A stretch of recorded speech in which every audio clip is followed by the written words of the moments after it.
Ya Bapa Surgawi, kami mengimani bahwa Engkaulah satu-satunya yang sanggup memulihkan akan keadaan hidup kami.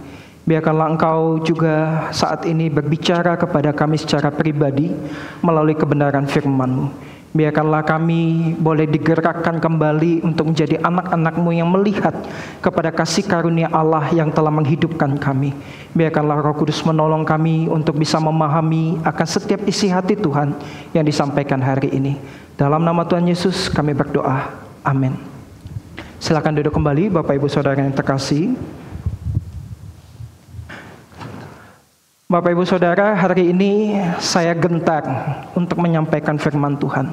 Bukan hanya sekedar gentar, tetapi juga gemetar. Tadi pagi kepala saya nyut-nyut sekali gitu ya. Saya berkata kepada diri saya, ini adalah peperangan. Bukan cuma sekedar peperangan saya, tetapi ini peperangan kita bersama.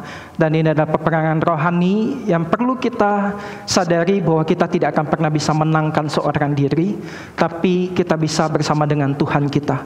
Karena Tuhanlah panji keselamatan kita yang berdiri di depan kita untuk memimpin peperangan ini. Dan hari ini dengan tema dilepas untuk melepaskan, saya mengajak kita semua untuk boleh membaca di dalam Markus pasal yang kelima, ayat yang pertama hingga ayat yang ke-20. Bapak Ibu dapat menyimaknya, saya akan membacakan buat kita semua. Markus pasal yang kelima, ayat yang pertama hingga ayatnya yang ke-20. Yesus mengusir roh jahat dari orang Gerasa. Lalu sampailah mereka di seberang danau di daerah orang Gerasa. Baru saja Yesus turun dari perahu, datanglah seorang yang kerasukan roh jahat dari perkuburan menemui dia. Orang itu diam di sana dan tidak ada seorang pun lagi yang sanggup mengikatnya, sekalipun dengan rantai. Karena sudah sering ia dibelenggu dan dirantai, tetapi rantainya diputuskan dan belenggunya dimusnahkannya. Sehingga tidak ada seorang pun yang cukup kuat untuk menjinakkannya. Siang, malam, ia berkeliaran di perkuburan dan di bukit-bukit sambil berteriak-teriak dan memukuli dirinya dengan batu. Ketika ia melihat Yesus dari jauh, berlarilah ia mendapatkannya lalu menyembahnya. Dan dengan keras ia berteriak, "Apa urusanmu dengan aku, hai Yesus, anak Allah yang maha tinggi? Demi Allah, jangan siksa aku." Karena sebelumnya Yesus mengatakan kepadanya, "Hai engkau roh jahat, keluarlah dari orang ini." Kemudian ia bertanya kepada orang itu, "Siapa namamu?" Jawabnya, "Namaku Legion, karena kami banyak." Ia memohon dengan sangat supaya Yesus jangan mengusir roh-roh itu keluar dari daerah itu. Adalah di sana, di lereng bukit, sejumlah besar babi-babi sedang mencari makan. Lalu roh-roh itu meminta kepadanya, katanya, "Suruhlah kami pindah ke dalam babi-babi itu. Biarkanlah kami memasukinya." Yesus mengabulkan permintaan mereka. Lalu keluarlah roh-roh jahat itu dan memasuki babi-babi itu. Kawanan babi yang kira-kira 2.000 jumlahnya itu terjun dari tepi jurang ke dalam danau dan mati lemas di dalamnya. Maka larilah penjaga-penjaga babi itu dan menceritakan hal itu ke kota dan di kampung-kampung sekitarnya. Lalu keluarlah orang-orang untuk melihat apa yang terjadi. Mereka datang kepada Yesus dan melihat orang yang kerasukan itu duduk, sudah berpakaian dan sudah waras. Orang yang tadinya kerasukan legion itu sudah duduk, berpakaian, dan waras. Maka takutlah orang-orang itu. Orang-orang yang telah melihat sendiri hal itu menceritakan kepada mereka tentang apa yang telah terjadi atas orang yang kerasukan setan itu dan tentang babi-babi itu. Lalu mereka mendesak Yesus supaya ia meninggalkan daerah mereka. Pada waktu itu Yesus naik lagi ke dalam perahu.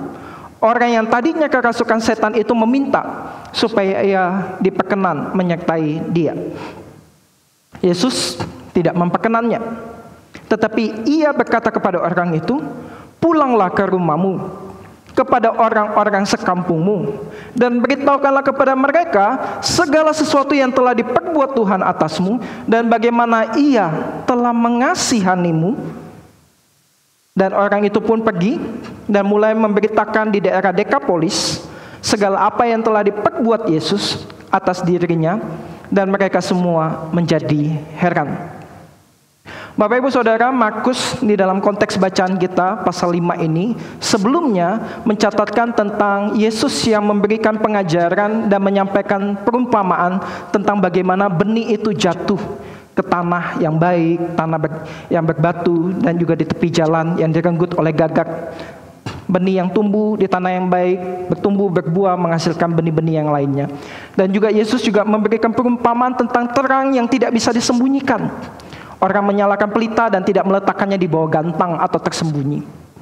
Dan pada saat itu, pasal 4, Markus menceritakan Yesus beranjak dari tempat di mana dia menyampaikan pengajarannya, naik ke atas perahu, menyusuri danau, dan di dalam danau itu terjadi badai, murid-murid panik, dan Yesus mengatakan, tenanglah. Dan sampailah mereka di sebuah tempat yang bernama Gerasa, dan di tepi kota itu mereka menjumpai seorang yang kerasukan setan, kerasukan roh-roh jahat. Dikatakan jumlahnya banyak sehingga panggilannya adalah legion. Dari kisah ini, Bapak Ibu Saudara, saya ingin mengajak Bapak Ibu Saudara untuk melihat sebuah kota yang namanya Gerasa. Gerasa ini adalah sebuah kota, salah satu kota dari Dekapolis. Dekapolis itu 10 kota, Dekapolis. Deka 10, polis itu kota. Jadi di Gerasa ini adalah satu bagian dari 10 kota tersebut. Dan di kota ini masyarakatnya bukanlah masyarakat atau orang-orang Yahudi. Mereka adalah penganut pagan atau agama-agama non-Yahudi. Kebanyakan mereka adalah Yunani dan juga Romawi. Jadi kehidupan mereka adalah kehidupan yang najis buat orang-orang Yahudi kebanyakan pada saat itu.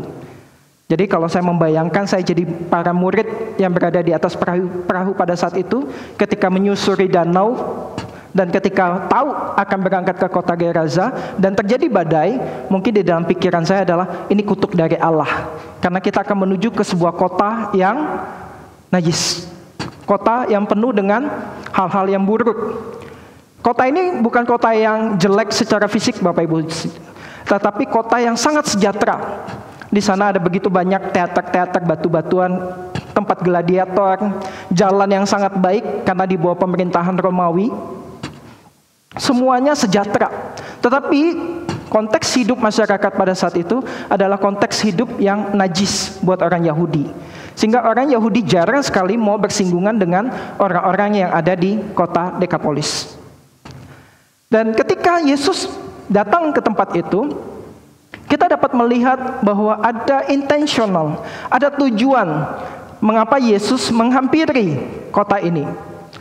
Hari ini saya rindu mengajak kita untuk masuk melihat diri kita yang telah dilepaskan Tuhan, untuk dipakai Tuhan melakukan pembebasan juga kepada orang-orang yang ada di sekitar kita, yang saat ini mungkin sedang berteriak minta tolong, yang saat ini mungkin sedang berteriak ingin keluar dari kehidupannya yang penuh dengan dosa. Sebagaimana Yesus datang menghampiri orang yang kerasukan setan di Gerasa ini, atau lebih tepatnya di tepian luar kota daripada Gerasa, karena diceritakan bahwa orang kerasukan setan ini berada di pekuburan. Dan budaya pada saat itu, pekuburan itu selalu ditempatkan di luar kota atau tepian kota. Dan di situ orang yang kerasukan ini berada. Dan Yesus menghampirinya. Kita dapat melihat bahwa Yesus mendatangi, Yesus menghampiri. Maka yang pertama di dalam akronim lepas, saya ingin mengajak Bapak Ibu untuk melihat bahwa di dalam penginjilan atau di dalam langkah kita sebagai anak-anak Tuhan yang dipakai Tuhan karena sudah dilepaskan terlebih dahulu dari semua kehidupan lama kita, mau dipakai Tuhan sebagai agen-agen pembaharuan untuk juga mengadakan pembebasan kepada orang lain, kita perlu melangkahi batasan yang mungkin selama ini membatasi kita untuk menjangkau orang-orang yang sedang berteriak minta tolong, orang-orang yang mungkin sedang bergelut dengan dosa-dosanya. Yesus melangkah kepada orang yang kerasukan setan ini. Yesus melakukan penjangkauan kepada orang yang kerasukan setan ini. Philip Yancey di dalam bukunya berjudul Bukan Yesus Yang Saya Kenal mengatakan bahwa Allah seringkali bekerja di luar batasan-batasan yang ditentukan oleh manusia, karena kasih-Nya jauh lebih besar dari sistem sosial apapun. Bapak Ibu Saudara, kita sebagai anak-anak Tuhan bisa jadi punya kecenderungan untuk menghindari orang-orang tertentu. Apalagi kan ya, contoh kan firman Tuhan bilang pergaulan yang buruk merusak kebiasaan yang baik. Sehingga kita cenderung menghindari orang-orang yang sebenarnya mungkin sedang berteriak minta tolong di dalam kecanduannya, di dalam dosa-dosanya, di dalam kebiasaan buruknya. Kita cenderung untuk membatasi diri kita untuk berinteraksi dengan orang-orang yang demikian.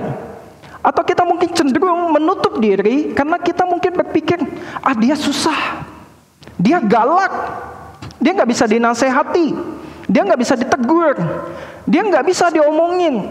Kita cenderung untuk membatasi diri kita dan hidup sebagaimana, ya pokoknya yang penting saya sudah jadi anak Tuhan, saya berubah, bertumbuh, makin dewasa, makin baik, cukup.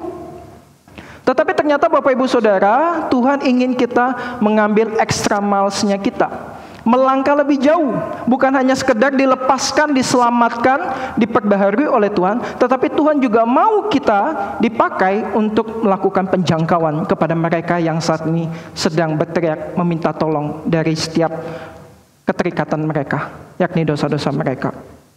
Bapak Ibu Saudara, langkah keluar dari zona nyaman kita adalah bagian dari kehidupan seorang anak Tuhan yang memahami betul bahwa kasih Tuhan itu mengalir di dalam diri kita dan tidak bisa berhenti hanya kepada diri kita saja. Tetapi Tuhan mau kita juga dipakai. Tuhan juga mau bahwa kita mengerjakan apa yang Tuhan perintahkan kepada kita, yakni untuk menjangkau orang-orang yang saat ini mungkin terkucilkan. Sebagaimana orang yang kerasukan setan ini, dia ditempatkan di luar tepian kota, di kuburan, tempat yang najis. Buat orang Yahudi apalagi, kotanya sudah tidak menyenangkan karena di situ semua orang kafir hidup. Ditambah lagi pekuburan, tempat biasanya jenazah, mayat-mayat itu dikuburkan di sana, dan itu menjadi tempat yang najis buat orang Yahudi. Tetapi Yesus turun ke sana, Yesus berjalan ke sana, Yesus menjangkau ke sana. Yang kedua, Bapak Ibu Saudara, kita dapat melihat bahwa kehadiran Yesus itu mengekspos akan kegelapan yang dimiliki oleh orang yang kerasukan ini. Ketika Yesus bertanya, "Siapakah engkau? Siapa namamu?" Orang yang kerasukan itu berkata, "Aku Legion, sebab kami banyak di dalam tubuh orang ini." Kehadiran Yesus, terang Yesus hadir datang memberikan terang, sehingga kita dapat melihat bahwa di dalam satu pribadi yang dikucilkan, pribadi yang dijauhi, pribadi yang tidak diinginkan ini ternyata terikat, terkurung oleh karena kuasa-kuasa jahat yang mengganggu. Kita dapat melihat Bapak Ibu Saudara bahwa kekuatan setan, kuasa setan, seperti yang dikatakan oleh Anderson, itu bertumbuh, berkembang secara diam-diam. Bisa jadi di dalam kehidupan pribadi kita saat ini juga kuasa kegelapan itu sedang bertumbuh diam-diam, sedang mencoba untuk menguasai kita, menggoda kita, supaya kita tidak mendengar, tidak punya kepekaan terhadap suara Roh Kudus. Anderson katakan bahwa kuasa daripada kegelapan ini berkembang diam-diam, tetapi terang daripada Kristus mengeksposnya, menyingkapkannya, dan menghancurkan kuasa daripada kebohongan si jahat. Bapak Ibu Saudara, kehadiran Yesus adalah menjangkau kepada mereka yang tidak terjangkau, yang selama ini mungkin terbuang dan terkucilkan. Dan kuasa kehadiran daripada Kristus adalah juga untuk menyingkapkan semua kegelapan, bukan hanya di dalam diri kita sebagai orang-orang percaya, anak-anak Tuhan, tetapi juga kepada orang-orang di sekitar kita yang Tuhan juga ingin panggil menjadi anak-anaknya. Tuhan ingin menyingkapkan hal-hal dosa, kebiasaan buruk, entah apapun itu. Ini bukan tentang roh kemalasan, bukan tentang roh keserakahan, bukan karena tentang roh-roh demikian Bapak Ibu Saudara. Tetapi ini tentang dosa kita.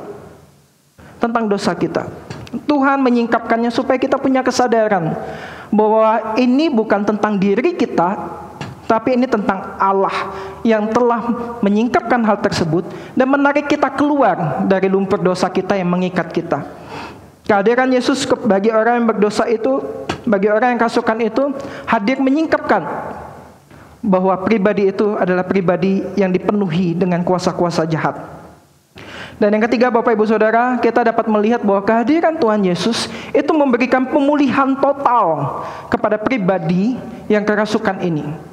Kalau kita menyimak, Markus mencatatkan bahwa orang-orang Gerasa pada saat itu mencoba mentreatment orang yang kerasukan setan ini. Apa yang dilakukan? Mereka merantai, tetapi rantainya putus. Mereka membelenggu, mencoba untuk mengendalikan orang yang kerasukan ini, tetapi belenggunya juga dibinasakan. Orang-orang di sekitarnya mencoba, tetapi kemudian menjadi putus asa. Tidak tahu lagi harus melakukan apa, sehingga mereka mengucilkan orang tersebut dan membiarkan orang tersebut lari berkeliaran di pekuburan, tempat di mana orang itu tidak akan mengganggu di dalam kota. Ada upaya yang dilakukan. Tetapi balik lagi Bapak Ibu Saudara, ini bukan tentang hasil upaya kita manusia, tetapi ini adalah tentang bagaimana kuasa Allah hadir untuk bisa memulihkan pribadi tersebut. Kita mungkin juga menghadapi orang-orang yang sulit di dalam kehidupan kita. Entah anak kita, dableknya minta ampun, nggak taatnya luar biasa. Mungkin pasangan kita yang nggak bisa dengerin nasihat kita, yang egonya luar biasa. Ya mungkin kita bisa bilang, aduh contoh, ampun dah sama suami saya. Aduh contoh, nggak bisa istri saya.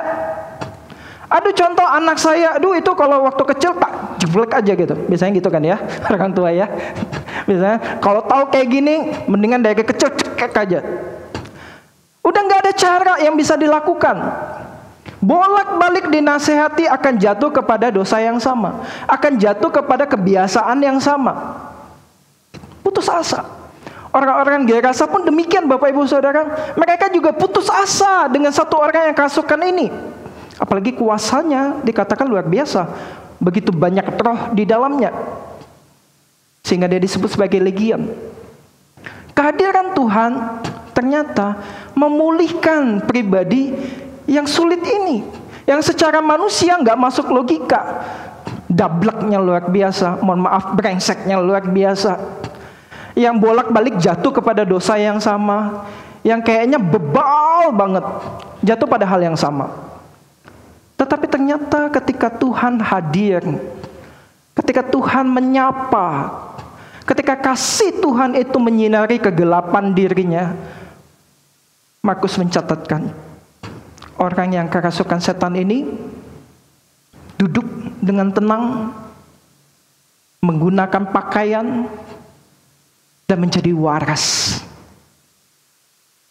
Jadi ini bukan tentang hasil upaya kita untuk mentreatment atau mencoba untuk memulihkan orang lain, tetapi ini adalah tentang bagaimana kuasa Tuhan itu hadir melalui Yesus, memberikan pemulihan kepada mereka yang membutuhkan.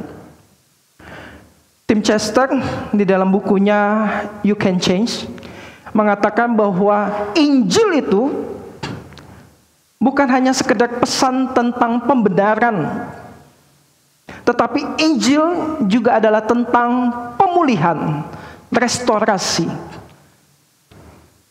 Jadi kehadiran Yesus kepada orang yang kerasukan setan di Gerasa ini bukan hanya tentang pekabaran Injil bahwa dia adalah juru selamat, tetapi kehadiran Tuhan Yesus pada saat itu adalah untuk menyinari sampai ke ujung-ujung sudut aspek kehidupannya.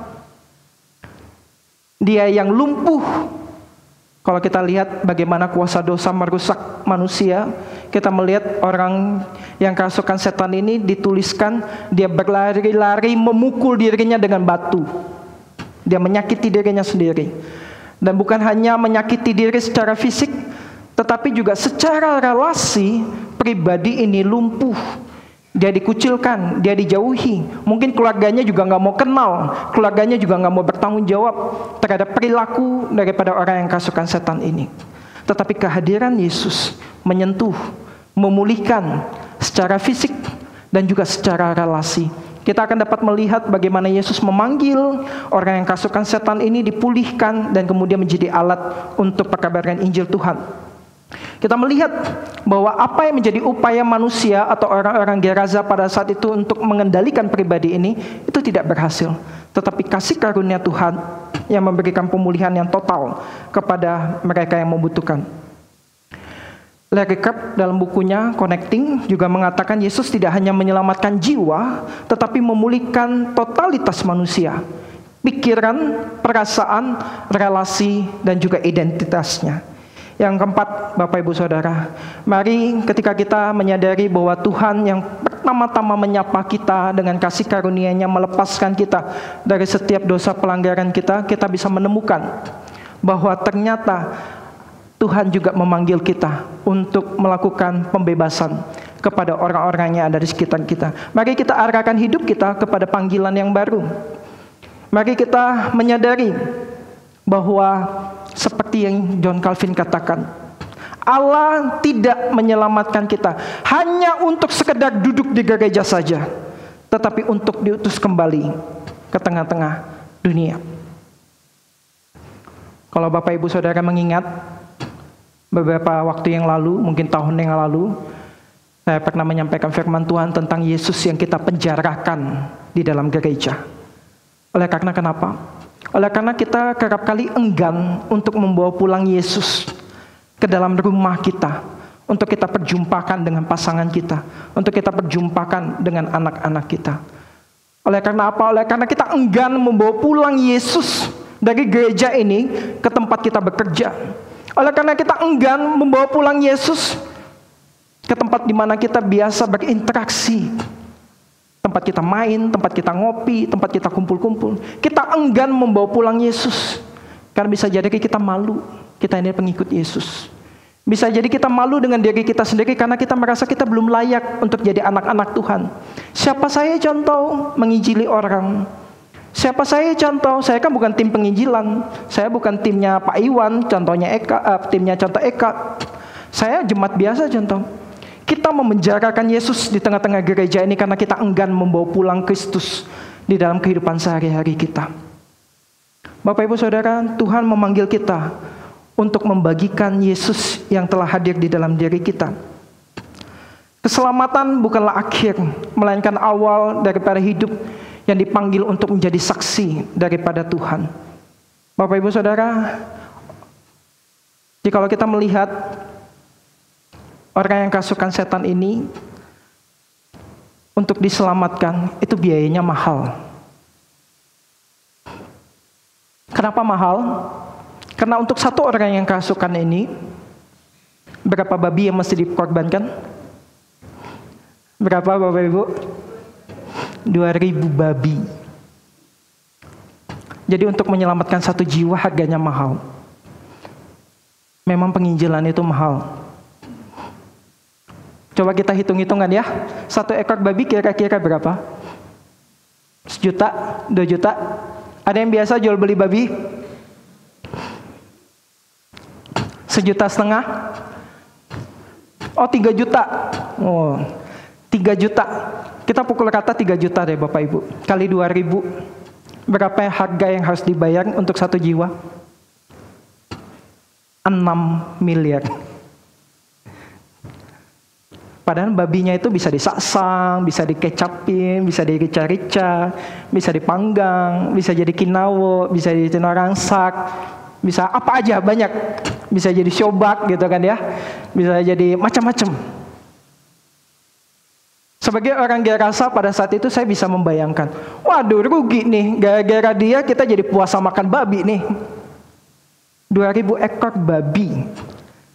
Jadi ada penafsir yang mengatakan mungkin berarti ya jumlah roh yang ada di dalam tubuh orang itu ya kisaran sejumlah babi itu.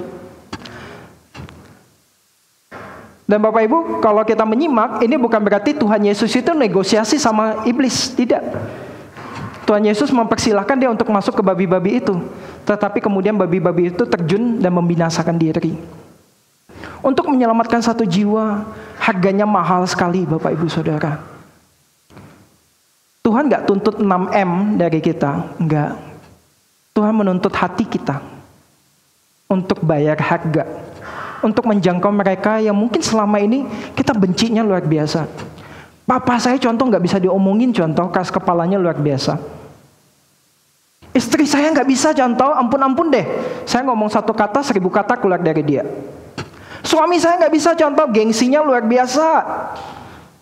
Diomongin ini egonya langsung kepincut.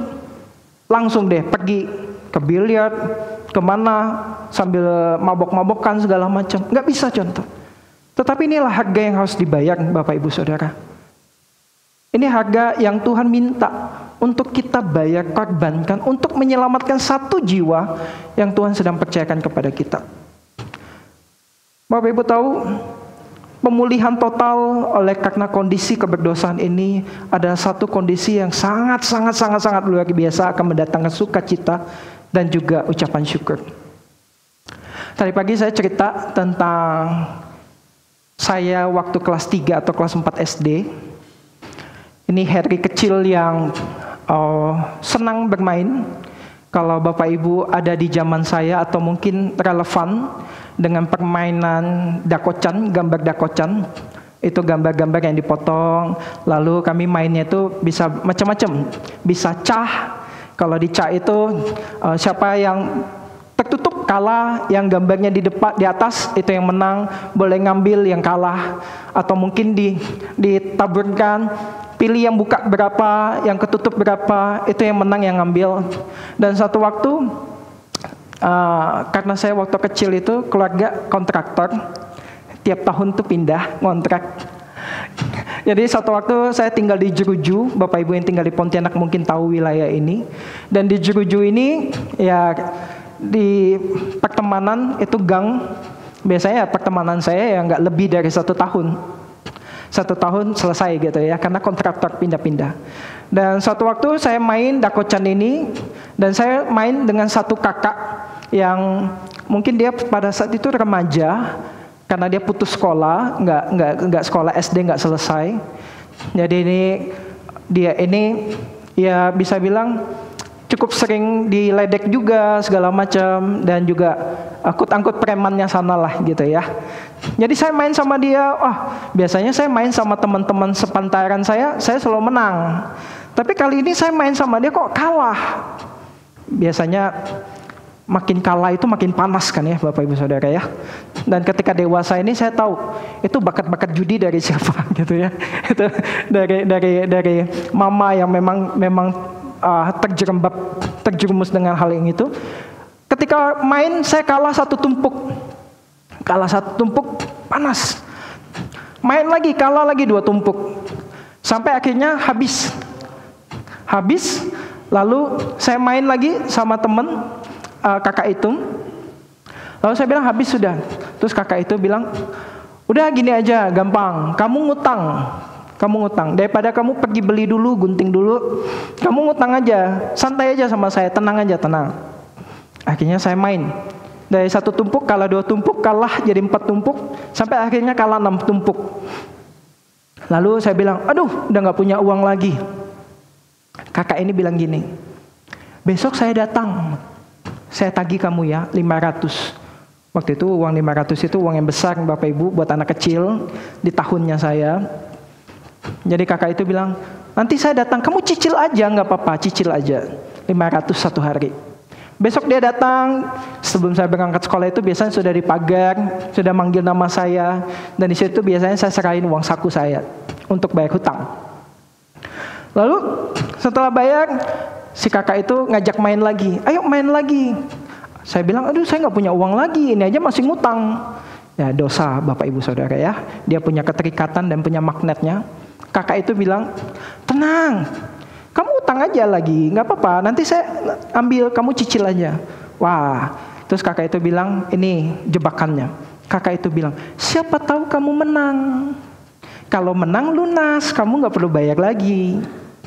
Wah, saya jadi ketrigger gitu ya. Saya main lagi, kalah lagi, dan besok-besoknya dia datang lagi. Sebagai seorang anak kecil yang kehilangan uang saku setiap hari, saya jadi gelisah. Apalagi dia selalu datang nagih. Dan tagihannya makin hari makin besar. Wah, saya ketakutan. Akhirnya karena ketakutan, saya ngomong sama koko saya. Padahal saya sama koko saya nggak terlalu dekat. Karena koko saya sama aja seperti kakak ini, tukang palak juga gitu ya. Tukang palak juga, uang saku saya juga sering diambil gitu. Lalu saya cerita sama koko, kok gini. Terus koko saya bilang, goblok kamu dimainin. Itu yang lain-lain juga kayak gitu. Jangan dibayar. Kalau dia datang panggil. Tapi besoknya dia datang, koko saya nggak ada. Akhirnya saya serahkan lagi uang saya. Lalu koko saya tanya, dia datang nggak? Datang kok. Terus, ya aku serahin. Terus koko saya bilang lagi, goblok kamu. Terus koko saya bilang, jangan dibayar. Tapi setiap kali dia datang, dia akan nagih dan penuh dengan ancaman. Nanti kasih tahu mama kamu. Nanti kasih tahu papa kamu. Wah, saya ketakutan sebagai seorang anak kecil. Dan puji Tuhannya, nggak berapa lama setelah itu, keluarga kami memutuskan untuk pindah. Karena memang sudah selesai kontraknya 1 tahun. Wah, saya senang sekali. Pembebasan datang. Saya nggak perlu lagi membayar hutang-hutang saya. Bapak Ibu bisa membayangkan perasaan bebas. Perasaan dilepaskan dari semua hutang-hutang masa lalu. Dosa-dosa, keterikatan yang kita punya. Hal inilah yang Tuhan juga rindu kepada kita yang sudah merasakan pembebasan yang datang daripada Tuhan. Lepas dari dosa yang mengikat, seperti lumpur dosa, seperti pasir hisap. Ketika kita dibebaskan, kita juga mau membawa hal ini kepada orang lain yang juga membutuhkan pembebasan ini. Tuhan ingin kita membagikan perasaan itu, sukacita itu, karena sudah dibebaskan dari keterikatan dosa itu. Jemaat di gereja ini punya keunikan. Keunikannya kalau sakit, datang ke dokter tertentu, di rumah sakit tertentu, lalu dia akan cerita, oh ya, saya berobat sama dokter ini, saya cocok, saya sembuh. Dan biasanya kalau ada jemaat yang lain cerita, aduh saya sakit ini nih, terus berobat ke sini. Biasanya jemaat itu ngomong, kamu udah pernah nyoba belum ke dokter ini? Dokter ini bagus loh. Kenapa? Karena dia merasa dia disembuhkan oleh dokter ini dan obatnya mujarab, obatnya cocok. Mari dengan perasaan yang sama, kita yang sudah dibebaskan dari dosa kita, itu juga mau membagikan hal ini, Bapak Ibu Saudara. Di sini ada Dokter Anggada. Beliau dokter, dan saya percaya ada kesaksian yang baik yang hadir pada jemaat yang juga menyaksikan Dokter Anggada ini dokter yang baik, sembuh sama Dokter Anggada. Dokter Anggada tugasnya di Ulin dan di Swaka Insan. Ada satu tempat yang katanya jangan dikasih tahu. Enggak, nanti bisa tanya sendiri. Betapa sebuah kabar yang begitu menggembirakan ketika kita mendapati kehidupan yang putus asa ini punya satu harapan untuk dipulihkan. Punya satu harapan untuk disembuhkan dari kebiasaan lama, dari dosa-dosa, dari keterikatan, dari candu, dari hal-hal yang selama ini mengikat kita di dalam kedagingan kita sebagai manusia berdosa. Tuhan Yesus hadir. Dan pribadi inilah Bapak Ibu Saudara yang telah memulihkan kita, memanggil kita untuk hidup dari hari ke hari, masuk ke dalam pertobatan demi pertobatan, menjadi murid Yesus yang semakin hari semakin menyerupai Kristus. Perasaan inilah yang Tuhan mau kita bagikan kepada orang-orang yang sekarang kita tahu dia lagi itu, aduh, kasihan, nggak punya harapan, terikat dengan kecanduan, entah apapun itu dosa-dosanya.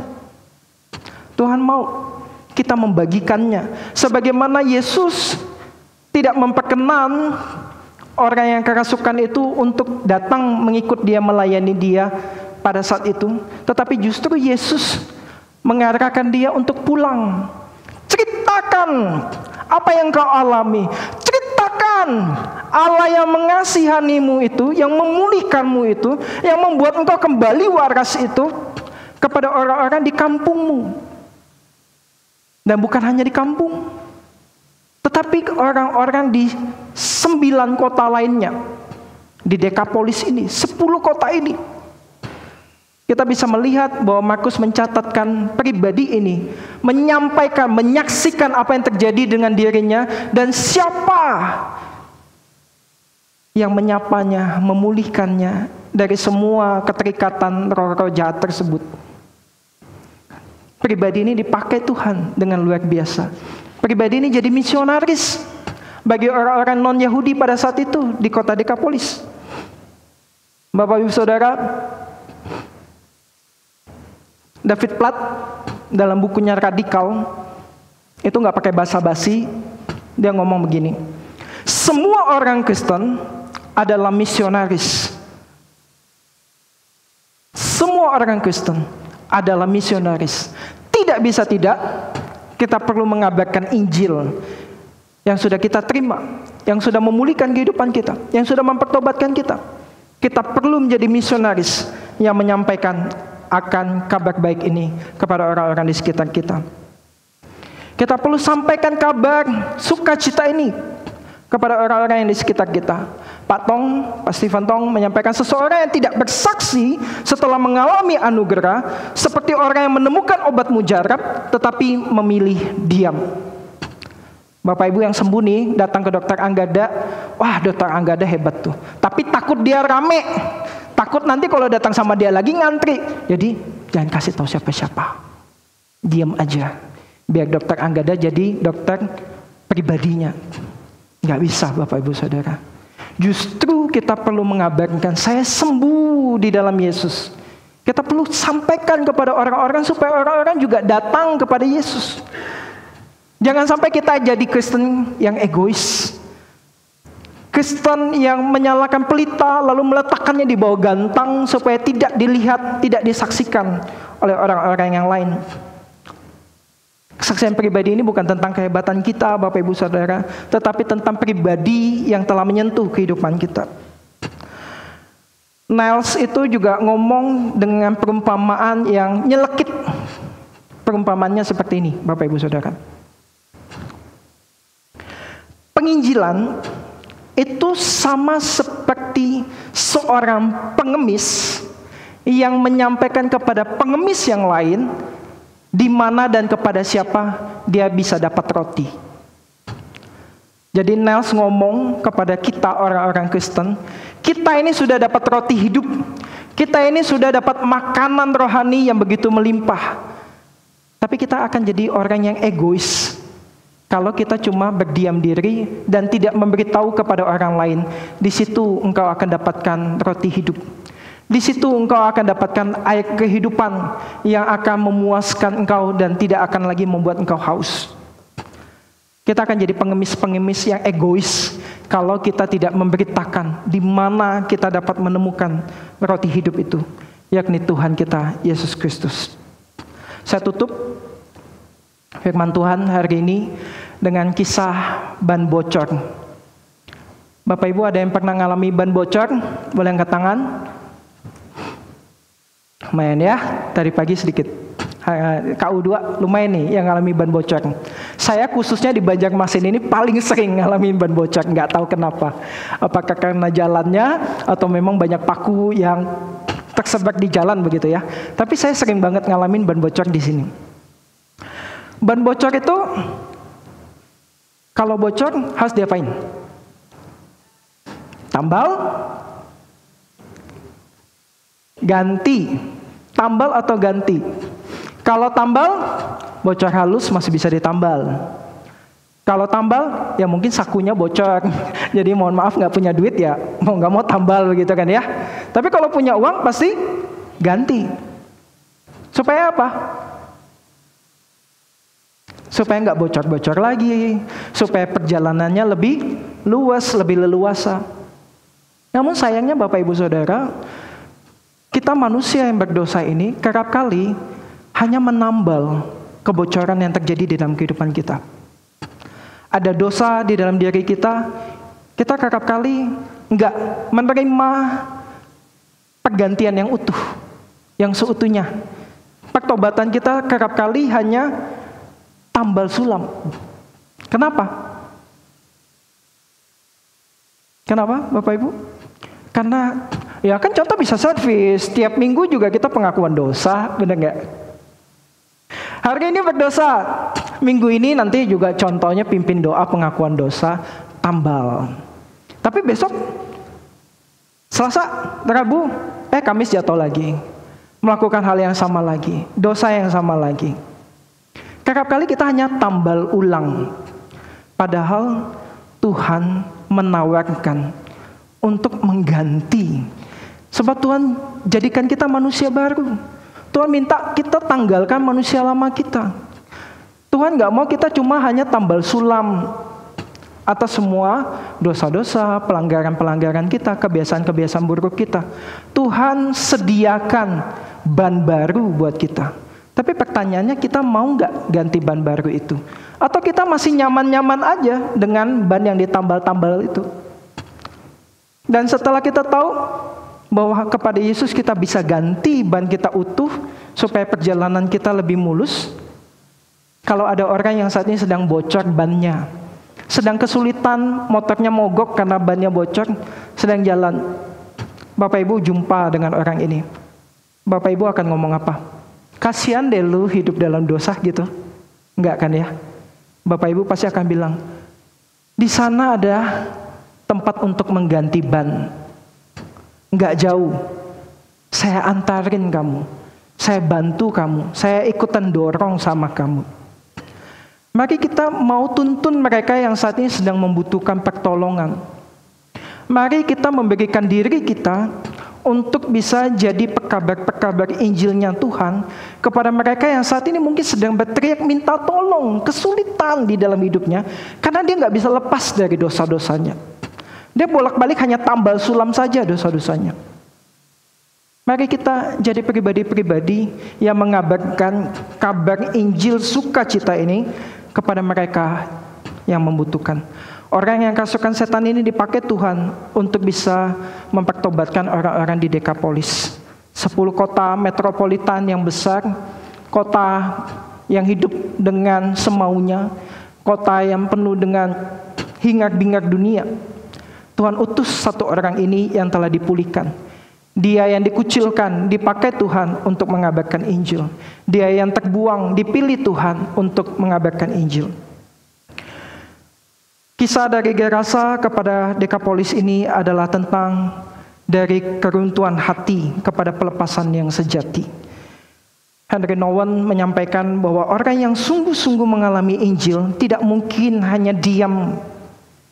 Dia pasti bersaksi, bukan karena kewajibannya saja sebagai orang Kristen, tetapi karena ada cinta yang membakar. Ada bahan bakar yang terisi di dalam diri kita, membuat kita menggebu-gebu untuk bisa menceritakan siapa Yesus yang telah hadir, yang telah memulihkan kita, yang telah membawa kita sampai sejauh ini jadi anak-anak Tuhan. Bapak Ibu Saudara, sekali lagi, jangan penjarakan Yesus hanya di gereja ini, tetapi bawa pulanglah Yesus ke rumahmu, kepada pasanganmu, kepada anak-anakmu, kepada orang tuamu, ke tempat pekerjaanmu, tempat usahamu, kepada stafmu, kepada rekan-rekan kerjamu, kepada kolegamu, kepada tempat di mana engkau biasa beraktivitas, tempat di mana engkau biasa berkomunitas. Perjumpakan Yesus, bawa pulang Yesus dari tempat ini untuk disampaikan kepada mereka, sehingga mereka pun boleh disapa oleh kasih Tuhan yang boleh memulihkan mereka, melepaskan mereka dari semua roh-roh kuasa-kuasa jahat, dosa-dosa yang selama ini mengikat, membawa mereka juga untuk mengalami pembaharuan, pelepasan yang sejati, kebebasan, kelegaan, karena Tuhan hadir di dalam diri mereka. Mari kita tundukkan kepala, kita berdoa. Bapak, ini kami semua anak-anak-Mu. Di dalam semua keterbatasan kami sebagai manusia yang berdosa, mengingat betapa menjijikkannya kami sebagai orang-orang yang kerap kali mendukakan hati Tuhan, karena kerap kali juga jatuh di dalam keterikatan dosa kami. Tetapi Tuhan tidak pernah berhenti datang menghampiri kami, melangkahkan kaki untuk menyapa kami, untuk menjangkau kami kembali. Dan tidak berhenti di sana, Tuhan juga tiap waktu menolong kami untuk pulih dari segala keterpurukan kami, keadaan dosa kami. Tuhan pada saat ini bawa kami untuk juga dapat melihat bahwa kami tidak boleh jadi orang-orang Kristen, pengikut-pengikut Tuhan yang egois. Ajari kami juga untuk membagikan kasih yang sudah kami terima, kasih yang telah melepaskan kami dari dosa kami, kasih yang telah menghidupkan kami. Biarkan kami boleh terbakar oleh cinta yang telah Engkau tunjukkan ini, sehingga melalui kami juga dapat menyapa orang-orang yang saat ini sedang berteriak minta tolong di dalam dosa-dosa dan juga keterikatannya. Sehingga melalui kami juga dapat memperjumpakan Yesus kepada mereka, sehingga mereka juga boleh diselamatkan, sehingga mereka juga boleh dipulihkan. Kami rindu Tuhan, bawa kami untuk melihat gerasa-gerasa kami, tempat di mana kami hidup dengan dosa-dosa kami, dan kemudian Yesus menyingkapkannya bagi kami, sehingga kami siap menjadi pribadi-pribadi yang dipulihkan, jadi pekabar-pekabar Injil, jadi misionaris-misionarisnya Tuhan untuk menjangkau Dekapolis kami.